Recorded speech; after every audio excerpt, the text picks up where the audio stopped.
guys, welcome to my channel. My name is ReadingBear and I hope you are ready for some more stories. And today, we will take a look at some new Just No HOA content. If you enjoyed my content, please don't forget to subscribe to my channel and post some bear emojis in the comment.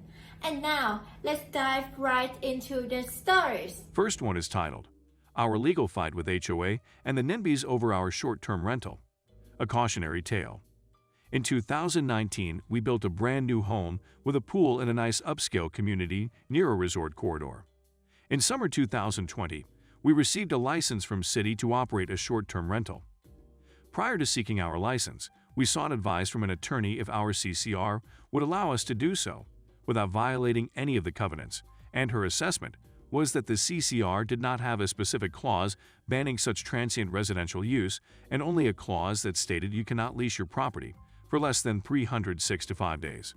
Her interpretation of our CCR was that short-term use is not leasing because these guests have no tenant or occupancy rights, and the 365-day clause was for long-term rental use.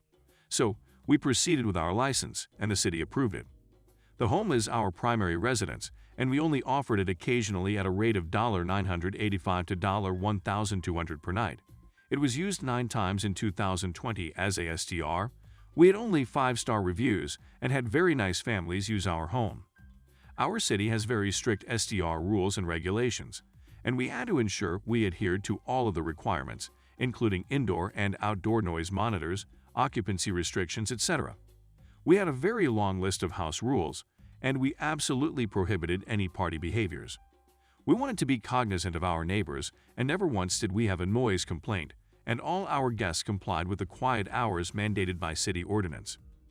We have 2 very vocal neighbors who complained to our HOA and also incited action from other neighbors on our neighborhood Facebook group, the NIMBYs. In August, we were mailed a cease and desist letter from the HOA attorney to remove our listing from Airbnb. We responded to the attorney that we would remove our listing, but that we did not believe we were in violation of our CCR.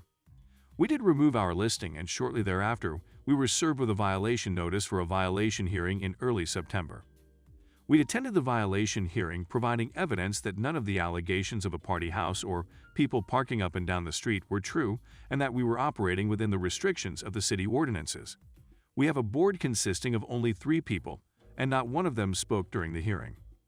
The HOA community manager barely spoke, and it was the HOA attorney who was a total a-hole to us. The hearing lasted about 15 minutes, and we were told we'd be sent a letter within 10 days on the HOA board decision, the decision whether or not to fine us. This part was not very clear, and the violation letter indicated we could be liable of fines up to $20. It was literally a blank line. We never received any response from the HOA board, and in late October, I noticed that our HOA account statement showed a fine balance of $3,800. I emailed the HOA community manager twice about the fines and why we hadn't heard anything from the HOA board regarding the outcome of the hearing. Clearly, they decided to fine us. I never received a response from the HOA community manager. We did discover during the lawsuit process that the HOA board decided to fine us $100 per day for each day we rented our home. They had no actual evidence of how many days that was, but instead only relied on what the neighbors told them. In mid-December, we were served with the lawsuit seeking an injunction prohibiting us from using our home as an STR, citing immediate and irreparable harm to the community as their main cause of action. We hired a different attorney than the one we consulted with since he specialized in real estate. We have not used our home as a STR since last fall, and we have a lot of visitors from Washington and California. The NIMBYs are photographing cars in our driveway and people who are going from our home, primarily during spring break when we had family and friend visitors. We even had a drone fly into our backyard. The harassment has been awful. At the evidentiary hearing for the injunction, we had to provide witness testimony that our guests were in fact personal friends and family members. The HOA attorney provided 2 affidavits from neighbors who were also witnesses at the hearing that our attorney was able to discredit their affidavits as they had no real proof that we were still using our home as an STR. It was their opinion that we were continuing to do so because they witnessed people coming and going with suitcases. That's what people do when they visit from out of town. The fact that we're put in a position of having to prove HOA our guests were in our home is absolutely astounding to me. It's also astounding to me that our HOA escalated this to a lawsuit based on testimony of 2 people. The HOA community manager testified that it was only 2 complaints. Not a single complaint was ever lodged with our city for noise violations, even though the NIMBYs are labeling our home as a party house. I realize that Airbnb has a bad reputation, and it's pretty much synonymous with party house. Apparently, it's now illegal to enjoy your pool on a Saturday afternoon and listening to music. Other neighbors do it. We still have our noise monitors installed, and again, there was never a noise violation. Even though the judge denied the HOA's motion for injunction, this doesn't dismiss the lawsuit, and I don't honestly know what the next step is. Our attorney is figuring out a strategy, and we definitely want to pursue an award for attorney fees and may take this lawsuit to the state Supreme Court for an actual interpretation of our CCR. The HOA, of course, is wanting us to pay for their fees as well, and we've already spent $20K in fees to our attorney. Our evidentiary hearing lasted the entire day via Zoom, and I haven't received the bill yet for that. But you can do the math, it will be expensive. I write this very long account of our HOA struggles partly to vent, but also to provide a cautionary tale to others who are considering using a property as a STR. I am angry that I can own a property, but be constrained with how I use it, and that this opportunity to earn some money from it is being controlled in this manner. The income we generated last summer was a godsend, and the HOA is literally taking money out of our pocket. I just don't understand the hate. We almost always rent vacation homes when we travel, as it's a great way for us to spend time together as family, often multi-generational. We are also going to pursue an action with the real estate ombudsman because the HOA board assessed fines against us illegally and also did not follow certain other procedural rules regarding the violation hearing. We have a beautiful home and shitty neighbors, and it makes me so sad. Next one is titled HOA War. So when I moved into my house, there was no HOA. I bought my house in December 2018. The neighborhood formed an HOA in September 2019. In the state I live in, I had the option of joining the HOA or not joining the HOA. Me and my wife chose not to join. In the HOA's eyes, this was strike one, so started their constant attempts to get us to join. All attempts were turned away. After months of these attempts, I finally threatened police intervention. After a month of peaceful silence, the fines started appearing in my mailbox. When the fines started coming in, I contacted a lawyer. She said as long as I have a copy of the HOA contract that shows I denied being in the HOA, I would be fine. Now, I had a copy of the HOA contract that stated I was not part of the HOA. It was signed by myself, my wife, and the HOA board. Fast forward 1 year to September 2020. I receive a summons to court. The summons basically says I'm being sued due to unpaid HOA fines. I show the summons to my lawyer, and she says I have nothing to worry about as long as I produce the copy of the contract that shows that I'm not a part of the HOA. The court date arrives, and the HOA produces an altered copy of the contract that shows me joining the HOA. It literally looked like somebody had used whiteout to cover up my checkmark next to the part that said not joining the HOA. Then they checked off the box that had me joining the HOA. When it was my turn, I stood up, and that contract they showed was doctored. Then I presented mine, along with the evidence of them trying to get me to join the HOA even after my wife and I had said no.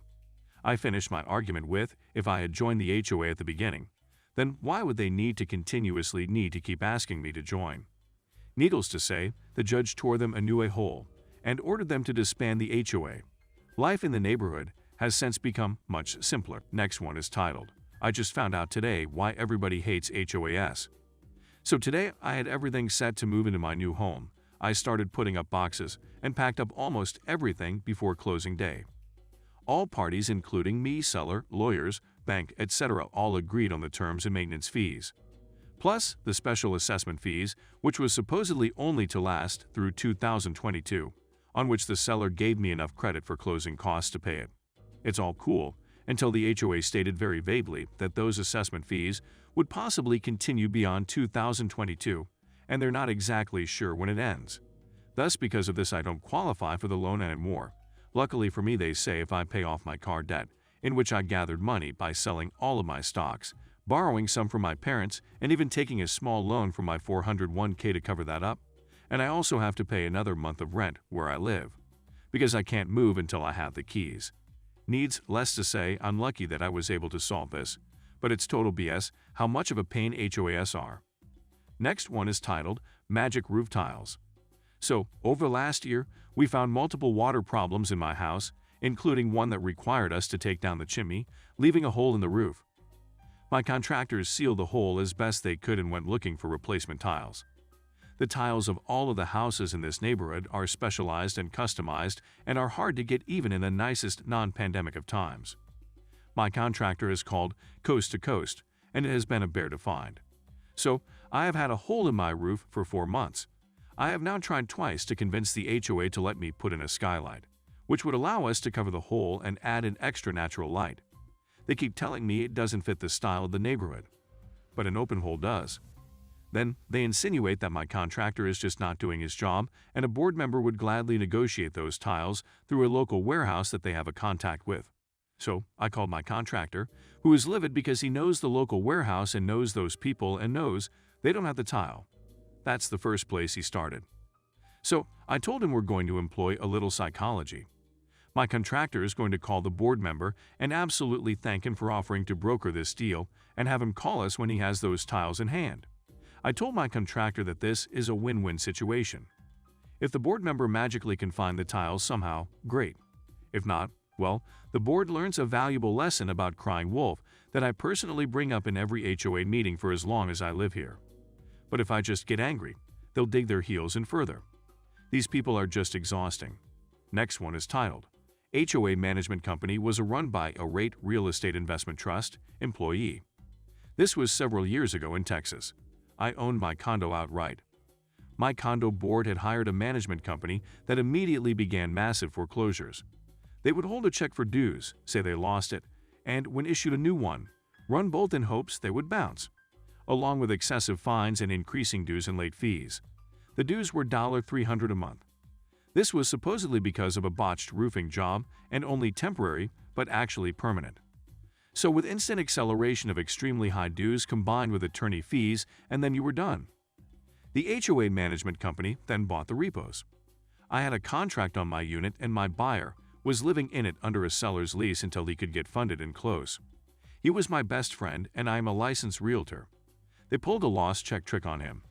The same day I received an email informing me I had until Monday morning, it was Friday, to be 5 hours from where I lived with a $10.000 check, or they would begin foreclosure.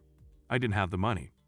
The only recourse I could come up with was faking off a letterhead of an attorney's office. I used lie, and deceive, stating that their client, me, had signed over the property, with legal description, etc., to their firm for a retainer and future fees incurred for the pending suit I supposedly was filing against them. Also, all correspondence regarding the property should be sent to them. I had found out a couple of months before that the manager of the HOA management company also worked for a real estate investment trust out of California. He was expediting foreclosures in order to increase the trust's property portfolio. He was trying to acquire the entire property, making offers to purchase and foreclosures. The MC immediately backed off the foreclosure on my unit. I suppose they thought lawyers owned it. I was able to close shortly thereafter. Management companies have no licensing requirements, oversight, or ethical considerations. They did not then in 2009. Maybe now they do. What a nightmare. Next one is titled, No Better Place to Say This Than Here. Duck my HOA. We pay $60. A month sent a letter to me today saying I needed paint my shutters and not put the trash bin out before trash day. Who the hell gives a good goddamn about my faded shutters? No goddamn family in existence drove by a neighborhood and said, oh, I don't know honey, look at their shutters here, might have to pass, and if they do, duck them. And the damn trash bins. Again, who gives a goddamn? We have people dying every single day of homelessness and disease and starvation, and these people think the best way to spend their lives is to tell people, don't leave the trash bin out, and if we don't do all this in 15 days, we risk legal action taken against us. Duck my HOA. Thanks for the place to vent. Edit. Maybe it'll help people understand my anger more by letting them know that this isn't the first time I've had issues with this HOA in the past, and maybe a lot of this frustration is compounded by the prior experience. I don't know. Next one is titled, I'm over this useless HOA crap. Is it possible to get an HOA to reverse fees or disbanded due to failure to uphold their end of the agreement? The common area grass they're supposed to be maintaining is dead, but every week the landscapers come through and mow the dirt, followed by leaf blowers to make sure that my front walk is covered in dirt. Then they send me a letter telling me to maintain my front walk, or they'll fine me $50. They sent me a cease and desist letter about the dog run in my yard because they can see an inch of it over the fence. The only reason I have the dog run is because they won't replace the fence that's rotting out, and the dog keeps trying to get out when I'm not home. I submitted a request every month for the last 3.5 years. They came out and hammered the loose nails back in the rotting wood. Last week they finally measured the fence for replacement. They're responsible for the exterior paint, and last spring they came out to repaint.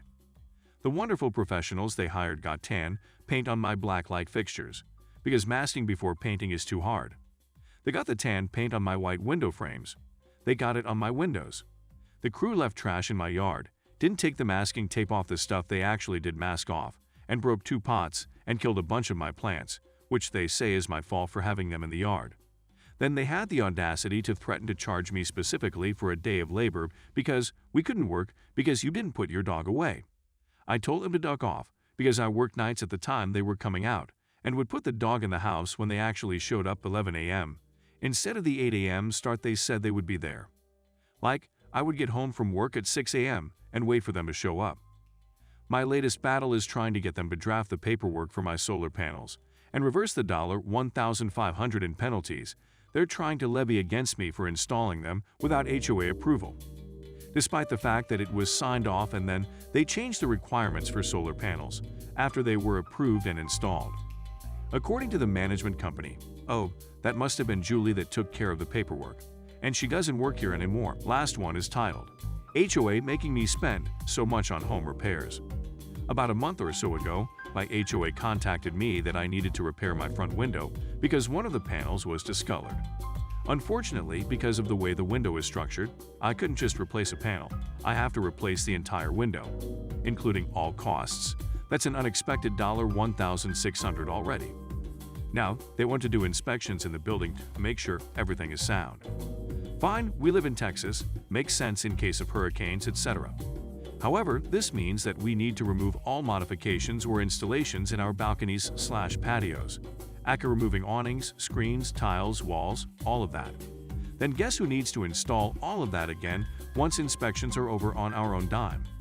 Looking at I'm guessing another $1,200 plus for removal of all of that and then installation again, and I'm being on the safe side here. Duck HOA. I pay $395 a month. For what? Even it's not a fancy neighborhood. All condos are $200K or less, and now you want me to do so many repairs in the span of 2 months that cost me at least $2,500 plus. If not, word violation. Why do these people think we have thousands floating around for home repairs? Thanks for listening.